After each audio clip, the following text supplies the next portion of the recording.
Fragmented کشمیریوں نے بڑا زبردست میں سمجھتا ہوں کہ ان کے وزڈم کو داد دینی پڑتی ہے کشمیریوں کی کہ رادر دن اپنے ووٹ کو تقسیم کرتے انہوں نے کہا کہ چلیے ایک ہی پارٹی کو اس وقت ووٹ دے دیتے ہیں تاکہ بی جے پی کو حکومت بنانے سے روکا جائے. لیکن آپ کو سب سے پہلے بتائیں کہ بھارتی وزیر خارجہ جے شنکر جنہوں نے چند روز قبل دورہ پاکستان کیا تھا، شنگھائی تعاون تنظیم کے اجلاس میں وہ شرکت کے لیے آئے تھے اور پاکستان کی جانب سے وارم ویلکم کیا گیا. اور آئینی ترمیم اور سیاسی صورتحال، وزیراعظم کا بیرون ملک جانے کا پروگرام منسوخ ہو گیا ہے. آپ کو خبر دیں، چیئرمین پیپلز پارٹی بلال بھٹو زرداری بھی ایوان صدر پہنچ گئے ہیں. بلال بھٹو کی آئینی ترمیم کے حوالے سے صدر مملکت سے مشاورت بھی جاری ہے.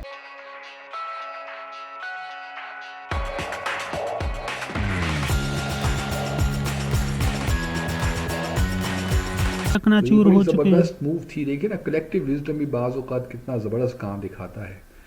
تو اس کے نتیجے میں یہ ہوا کہ لوگوں نے نیشنل کانفرنس کو ووٹ دیا اور نیشنل کانفرنس کوئی 42 سیٹیں جیتی 90 سیٹوں میں سے. تو یہ ایک بہت بڑی کامیابی تھی اور چونکہ حکومت بنانے کے لیے ان کو صرف 45 سیٹوں کی ضرورت تھی یا اگر تو وہ ان کو مل گئیں کیونکہ ان کا in any case Congress party کے ساتھ اتحاد تھا جو صرف 6 سیٹیں لے سکی. ان کی پرفارمنس کوئی جموں ریجن میں خاص نہیں رہی.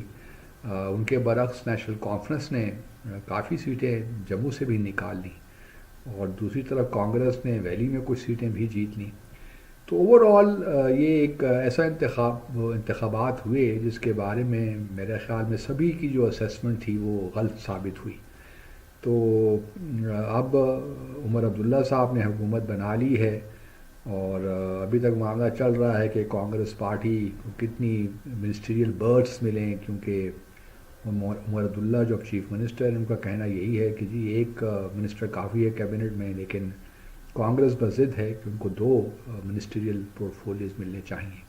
بہرحال یہ معاملات بھی طے ہو ہی جائیں گے کسی نہ کسی طور.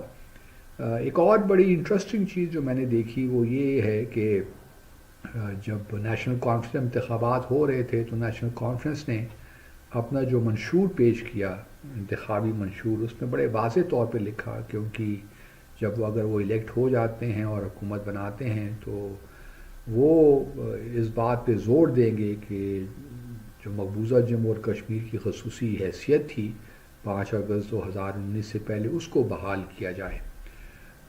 دوسری باتیں بھی تھی کہ جو ریاست کا درجہ تھا وہ بھی بحال ہو and so on and so forth کیونکہ اس وقت یونین ٹیریٹری ہے.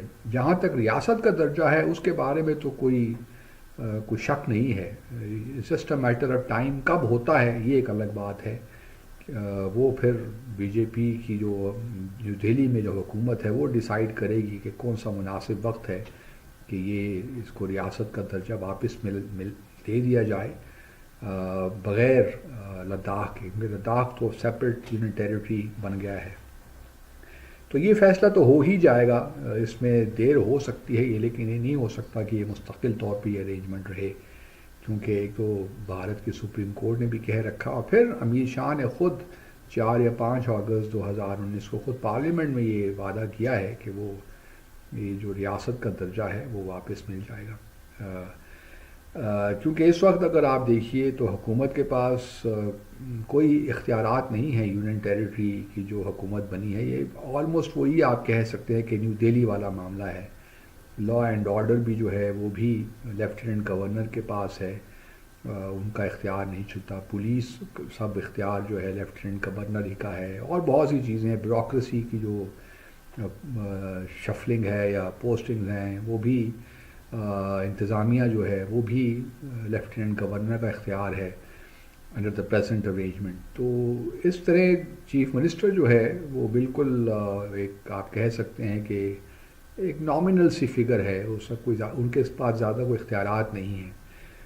اب کیبنٹ ملی اور کیبنٹ کا اجلاس ہوا تو سب سے پہلا کام یہ ہوا کہ ایک قرارداد پیش کی گئی کہ کابینہ جو ہے مقبوضہ جموں اور کشمیر کی وہ ایک قرارداد لے کر آئے.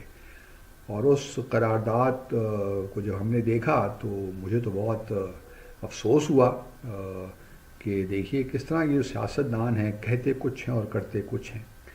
کیا یہ اچھا ہوتا کہ نیشنل کانفرنس اور عمر عبداللہ جو باتیں کرتے رہے الیکشن کیمپین میں، تھوڑا سا اس کو آنر کر دیتے، کیونکہ ان کا تو بڑے واضح طور پہ یہ اسٹانس تھا کہ وہ ایک جو آرٹیکل 370 اور آرٹیکل 35A اس کو بحال کریں گے جو خصوصی حیثیت ہے.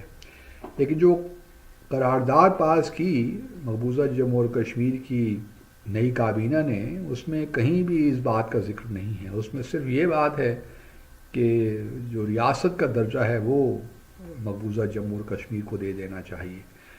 اب پہلی ہی اسٹیپ میں عمر عبداللہ اور نیشنل کانفرنس وہ اپنی بات سے پھر گئے، اور یہ اب قرارداد یہ لے کر جائیں گے مودی صاحب کے پاس یا امیت شاہ صاحب کے پاس یا for that matter Ajit Doval صاحب کے پاس، جو کہ اس وقت کافی مشکل میں ہیں، تو ویزاوی امریکہ. تو اب یہ کوئی بات بنی نہیں. عمر عبداللہ صاحب، آپ نے تو کشمیریوں کو کہا تھا کہ جی آپ ریاست کی جو ہے بات کریں گے، خصوصی حیثیت کی بات کریں گے، تو وہ تو آپ نے نہیں کیا. بہرحال یہ خاص معاملہ ہے. اب دیکھتے ہیں آگے معاملات کیسے چلتے ہیں. ایک اور بھی شرکت کے لیے آئے تھے اور پاکستان کی جانب سے وارم ویلکم کیا گیا، اور پاکستان نے مہمان نوازی اور اعلیٰ اخلاق کا نمونہ پیش کیا. اور پاکستان کے وزیر اعظم ہوں، پاکستان کے نائب وزیر اعظم ہوں، وزیر خارجہ ہوں، سب نے ہی بھارتی وزیر خارجہ کو ایک مہمان کی حیثیت سے، جو ہمارا فرض ہے کہ گھر پر کوئی بھی آ جائے تو اس کی عزت کی جائے اور رسپیکٹ اس کو دی جائے، تو پاکستان نے اپنی مہمان نوازی بھرپور انداز میں کی ہے. ناظرین، لیکن وزیر خارجہ جے شنکر کے دورہ پاکستان کے بعد ایک اہم پیش رفت بھی سامنے آئی ہے، اور وہ یہ پیش رفت ہے کہ سلسلہ چشتیہ کے معروف بزرگ خواجہ نظام الدین اولیاء رحمۃ اللہ علیہ کی سالانہ عرس کے موقع پر بھارتی ہائی کمیشن نے 82 پاکستانی زائرین کو 5 روزہ عرس کی تقریبات میں شرکت کے لیے ویزے جاری کر دیے ہیں، جو پہلے روکے ہوئے تھے. یہ زائرین ہفتے کو واگا بارڈر کے راستے، جب یہ ویلاگ آپ دیکھ رہے ہوں گے تو وہ روانہ ہو چکے ہوں گے. اور یہ بھی آپ کو بتائیں کہ پاکستانی زائرین کو ہر سال عرس کے موقع پر ویزوں کے حصول کے لیے طویل انتظار اور کئی مشکلات کا سامنا کرنا پڑتا ہے، اور ماضی میں بھارتی ہائی کمیشن کی جانب سے ویزے جاری نہ کرنے کی کئی مثالیں موجود ہیں، جس کی وجہ سے زائرین کی مذہبی رسومات میں شرکت متاثر ہوتی رہی ہے. اور میڈیا رپورٹس کے مطابق گزشتہ ہفتے تک بھی زائرین اسی طرح کی مشکلات کے شکار تھے. تاہم 2 روز قبل انہیں لاہور پہنچنے کی ہدایت کی گئی تھی، جہاں آج انہیں ویزے جاری کیے گئے. زائرین اور ان کے اہل خانہ اس موقع کو بھارتی وزیر خارجہ جے شنکر کے حالیہ دورہ پاکستان کے تناظر میں دیکھ رہے ہیں. ان کا خیال ہے کہ یہ ویزے جاری ہونا ایک مثبت پیش رفت ہے، اور اس کے بعد چیمپئنز ٹرافی کے لیے بھارت کی کرکٹ ٹیم کے دورہ پاکستان کا بھی امکان بڑھ جاتا ہے. ناظرین، یہ صورتحال نہ صرف زائرین کے لیے خوشائند ہے بلکہ دونوں ممالک کے درمیان تعلقات میں بہتری کی بھی علامت سمجھی جا رہی ہے، جو کہ مذہبی ہم آہنگی اور ثقافتی تبادلے کی راہیں ہموار کر سکتی ہے. اور جیسا کہ ہم نے پہلے آپ کو بتایا کہ بھارتی وزیر خارجہ جے شنکر اسلام آباد میں منعقدہ شنگھائی تعاون تنظیم اجلاس میں شرکت کے لیے 4 روز قبل پاکستان میں تھے. لیکن ناظرین، یہاں پر یہ وضاحت بھی آپ کے سامنے رکھیں کہ بھارتی وزیر خارجہ جے شنکر نے پاکستان میں شنگھائی تعاون تنظیم کے اجلاس کے موقع پر پاکستان تشریف لانے سے پہلے پاک بھارت 2 طرفہ سیاسی ملاقات کو مسترد کر دیا تھا، اور انہوں نے کہا تھا کہ میں وہاں بھارت اور پاکستان کے تعلقات پر بات کرنے نہیں جا رہا ہوں، بلکہ صرف اور صرف SCO اجلاس میں شرکت کے لیے جا رہا ہوں.